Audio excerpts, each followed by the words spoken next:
what happens if people, let's say they have private insurance or Medicare, but then those insurance plans won't cover their medical costs. And so they have to come out of pocket, whatever it is, X. No, don't say that. No. It doesn't mean you have to come out of pocket. If they don't pay for it and you go to your physician, that's when you talk with your doc, your physician, and say they're not paying for this. If you and your physician felt it was medically necessary. Now, it's different if the doc said, look, insurance is not going to cover this. This is likely not covered because it's experimental or considered cosmetic. No, right?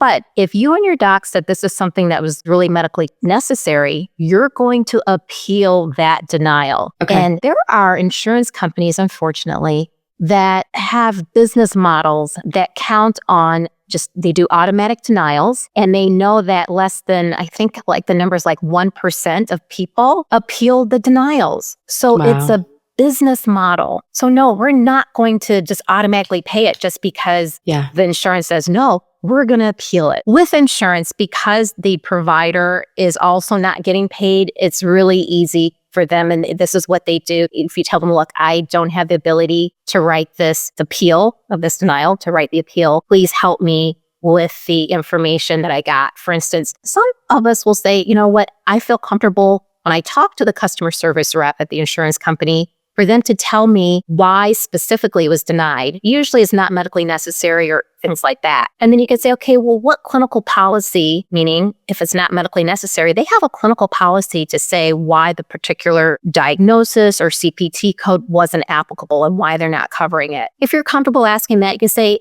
when you call your billing office, you can say, you know what, I talked to the insurance company. They said it was not medically necessary based on this clinical policy or for this reason. Can you write the letter, the appeal based on this information? This is what the insurance saying, why they're not covering it. Okay. So really the point is there are people that can help with the appeal process. You just need to ask, right? You just need to ask your doctor's office. Yeah. The billing office, exactly. Or their billers. Yeah. Okay.